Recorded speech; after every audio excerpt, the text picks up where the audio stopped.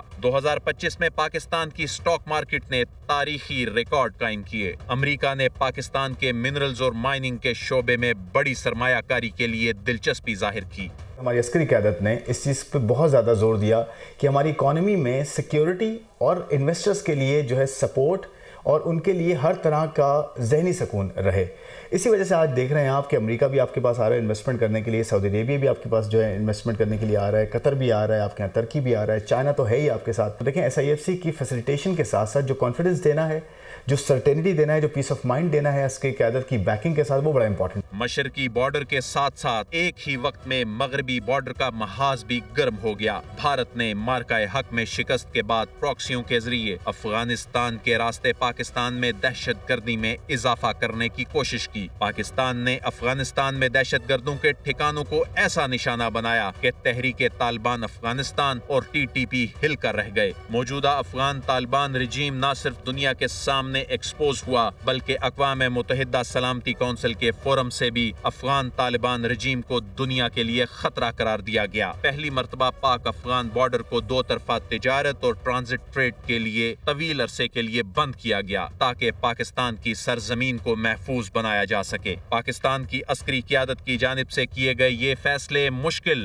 مگر پاکستان اور خطے کے لیے ناگزیر تھے. مارکہ حق میں کامیابیوں کے بعد افواج میں آپریشنز کو مزید مؤثر بنانے کے لیے چیف آف ڈیفنس فورسز کا ہیڈ کوارٹرز قائم کیا گیا اور فیلڈ مارشل سید عاصم منیر کو چیف آف ڈیفنس فورسز کے عہدے پر تعینات کیا گیا. سال 2025 میں ملک کو درپیش پہاڑ جیسے چیلنجز سے نمٹنا کوئی آسان کام نہیں تھا. یہ صرف اعلیٰ قیادت کی کلیئرٹی, مستقل مزاجی اور پختہ یقین سے ہی ممکن ہوا. اس ایک سال میں خطے کا منظرنامہ بدل چکا ہے. اب 2026 کا سورج نئی امیدوں کے ساتھ طلوع ہونے جا رہا ہے. کیمرامین عالیان وسیم کے ساتھ عدیل وڑائچ, دنیا نیوز, اسلام آباد.